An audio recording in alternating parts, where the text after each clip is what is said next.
Here we have a pre-owned 2021 BMW X5.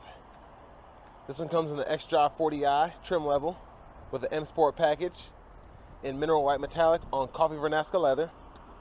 And the powertrain consists of a 3-liter turbocharged 6-cylinder engine, made it to an 8-speed automatic transmission. This also comes with a premium package as well. And coming around to the front end here, really like this. LED daytime running lights along with our LED headlamps and LED fog lights. And just like that look there with the half halos. Really sleek look. And love the grille as well. And then we have these 21-inch wheels here. Then we also have the blue brake calipers. These are the upgraded brakes. You know, like an $800 option, I believe. We get passive keyless entry on the front. And then over here we have our power door lock controls, memory seat controls. We get one touch up and down automatic windows on all 4 doors, power folding mirrors, blind spot monitors there. Then power mirror controls here. You pick a side there. And then we can actually close and open the lift gate there. And then nice door pocket here. Really nice use of that space. And we have a big bottle holder there. And here we have our headlamp controls. And then we also can pop the hood there, fog lights there. So all that is push button. You can set your auto mode there as well. Then we get a power tilt telescoping steering wheel. And then here we have our power driver seat, power lumbar support. But I have that seat up front adjusted for someone of my size being 6'3". And we're gonna go ahead and check out the leg room here.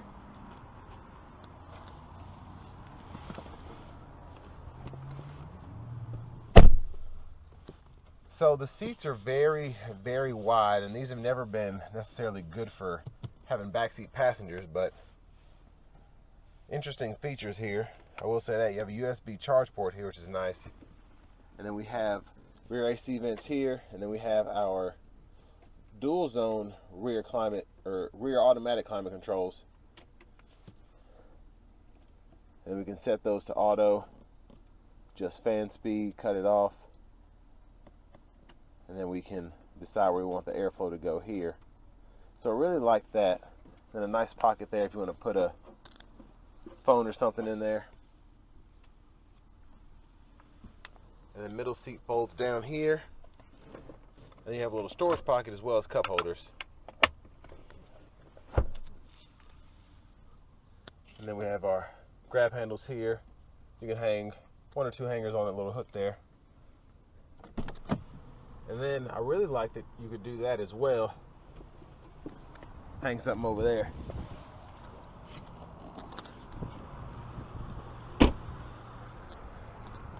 And then a cool feature with this one is, of course, we can fold our seats from back here. It'll fold flat when the front seat's up far enough. And then you have a hanger here, 12 volt here, and then the bottom half of this is actually power as well, so it's pretty neat. And a little storage underneath there. And then this is meant to put if you have a first aid kit over there. And then, I don't know what that is, but that goes down there if you ever need it.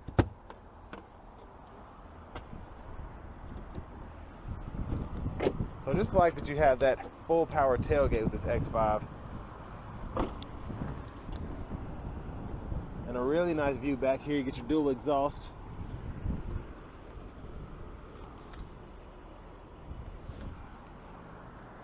Let's make our way around to the right side. Fuel cap there.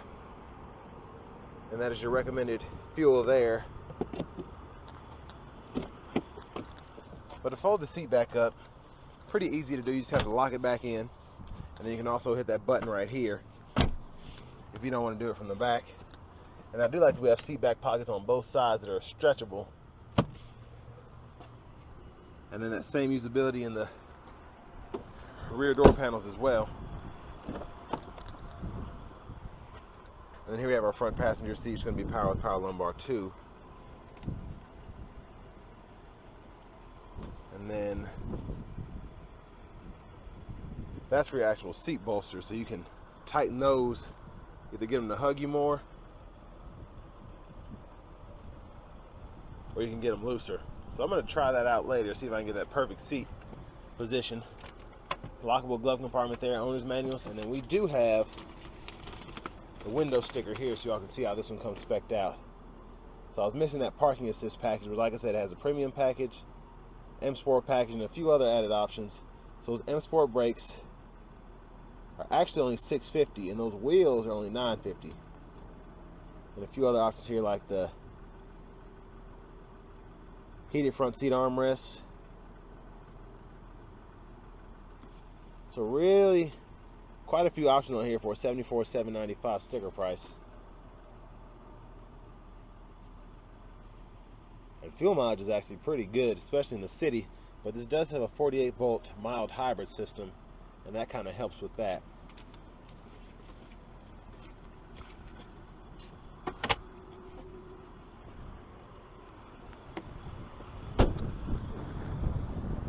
And I tested the Harman Kardon system out earlier. Decent sound.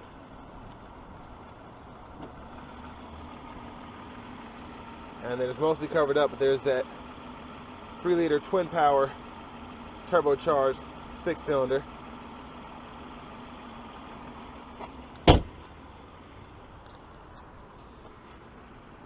And those lights don't flash, that's just how it's picking the LEDs up.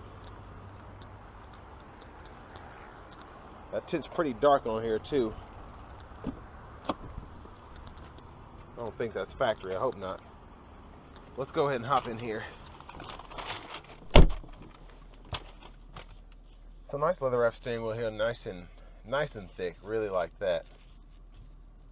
We can heat that by pushing this button here. And then it tells you in the middle when it's activated or deactivated. I don't see anywhere else where it tells you that. So just keep that in mind.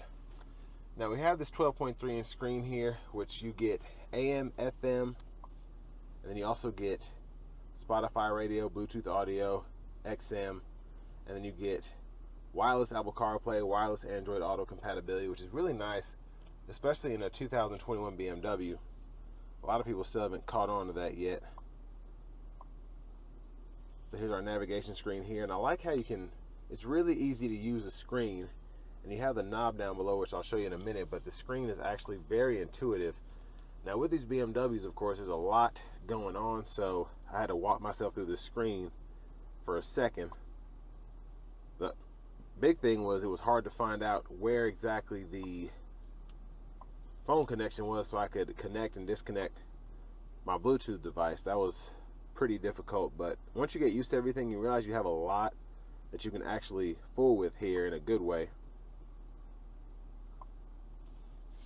But definitely like being able to adjust the seat bolsters, and then you can save your seat position either here, or you can use the memory seat function on the door. There's your backup camera there, and you have a bird's eye view too. And you have your backup assistant, so that's your self parking, and it's already trying to do that for me. It turned the wheel all by itself, and when I let off, it'll actually start trying to park me. So it's kind of difficult because of how I was started out, and just because the parking lot's kind of empty, and then there's some cars to the left of me. But it's a pretty good system when it's needed. So definitely good job to BMW for that. See if I can get back out of here. So back to the home page. I think I've hit pretty much everything here. And then down below here we have dual zone automatic climate controls. Like how they have the little small digital screen in the middle here.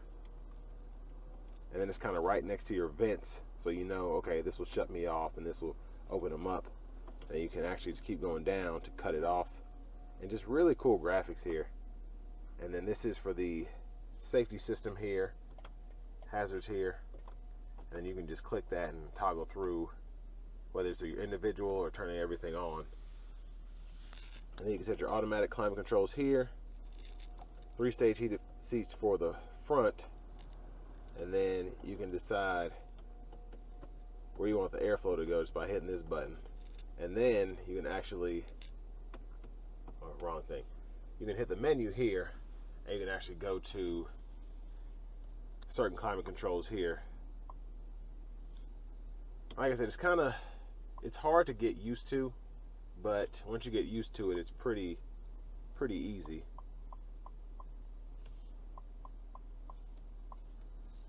But just a lot going on there. And then you have your presets. You can go through that, assign those, and then go through your seek or track list, radio stations, whatever. And then you can use your mode button here, and you can see you can go through Sirius, FM, XM, or the presets, and then you can actually use that down there.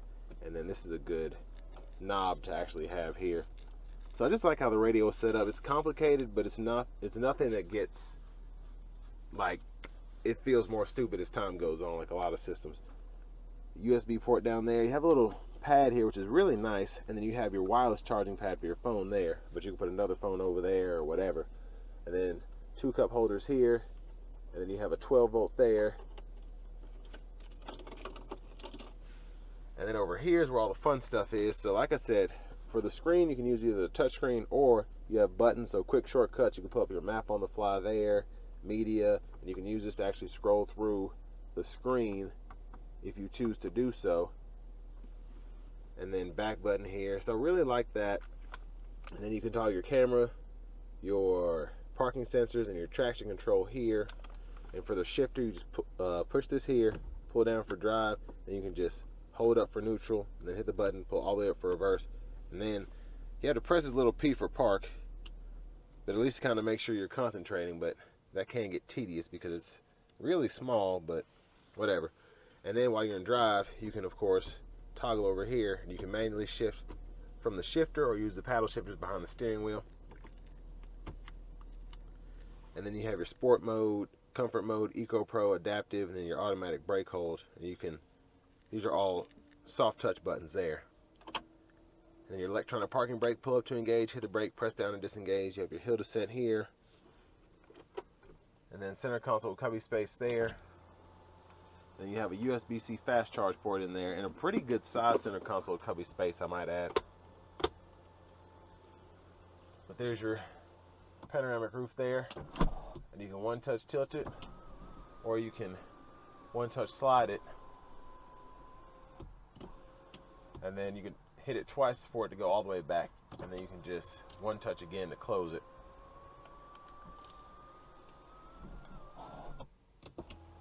So I like how that works. And then there's the Harman Kardon sound system there. Heads-up display there. There's a view of the back seat from up here. And then back to the steering wheel, we can use our cruise here. And I'll test that on the test drive here. Speed limit control there. And then right side of the steering wheel, we have voice recognition.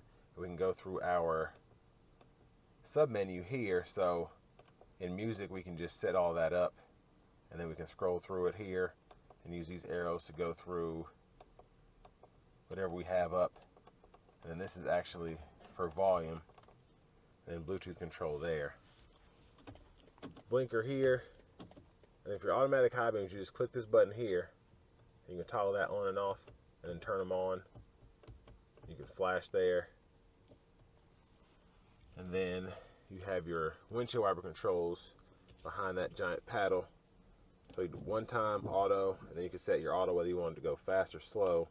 And then low, high, rear wiper. You can adjust that there, and then you can pull either way for the rear wiper fluid, and then you just pull up here for front wiper fluid. I like having that all digital gauge cluster there. But here's our push button start. And finally, here's our key fob. But next, we're going to go ahead and take this 2021 BMW X5 out on the road for a quick test drive. So I will say, with this X5, it's very interesting having this mild hybrid system because it really does allow you to have a lot more time to sit without the engine starting. And that's another reason this fuel economy is so great. Because a lot of auto stop systems, you're running off the 12 volt, and and the 48 volt allows you to have a little bit more idle time than you'd expect.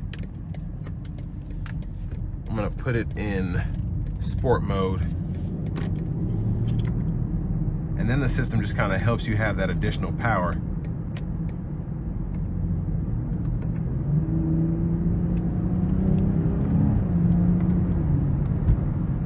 And this 8-speed automatic really fast shifts. Downshifts and upshifts.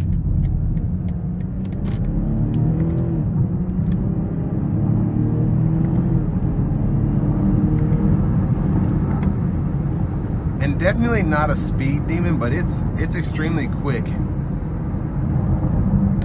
And BMWs just drive so well. But I have the adaptive cruise on now. And even with these 21s, pretty good ride quality coming down the interstate here.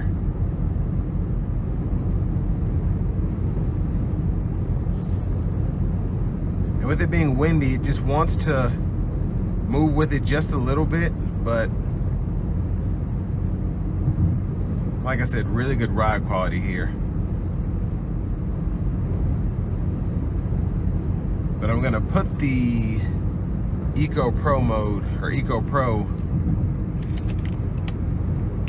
driving system on now, and it's showing us the fuel economy there.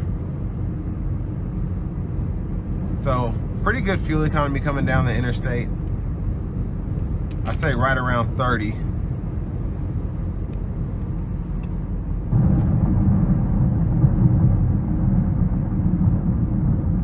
And then I love how it's showing us the regen here as we charge that system back up. And very surprising that you get such a good, it doesn't really feel like a typical regenerative braking system.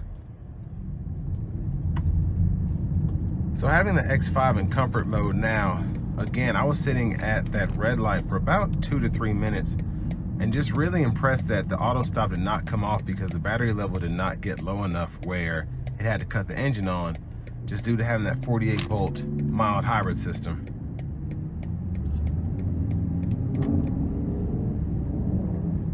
And especially with that system, having the automatic brake hold is really nice as well. So you can just sit there kind of like you would in an EV and not have to have your foot on the brake, but the engine's not on either and you don't have to worry about it cutting back on. But to the drive modes, the comfort mode is really nice, just a really linear acceleration curve, as opposed to the sport, which just wants to be sporty, which I love, especially in a BMW. And then we also have an adaptive drive mode as well, which kind of drives based on the gas pedal response. So if you put your foot into it or start driving aggressively, it'll throw you into sport mode, and then if you're just cruising comfort, or if you're going down the interstate, it might throw you into the eco mode, which I haven't driven it that long to know, but that adaptive mode is pretty nice as well.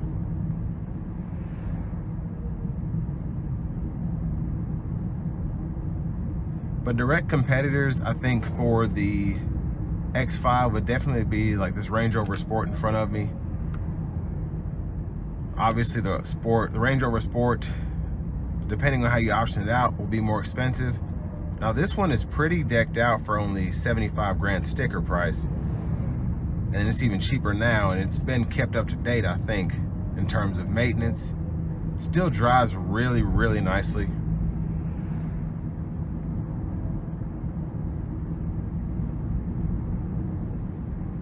But for the money, definitely, if you were to get one new, I wouldn't change anything about this one, unless if you have an option for cooled seats, I would throw that in there.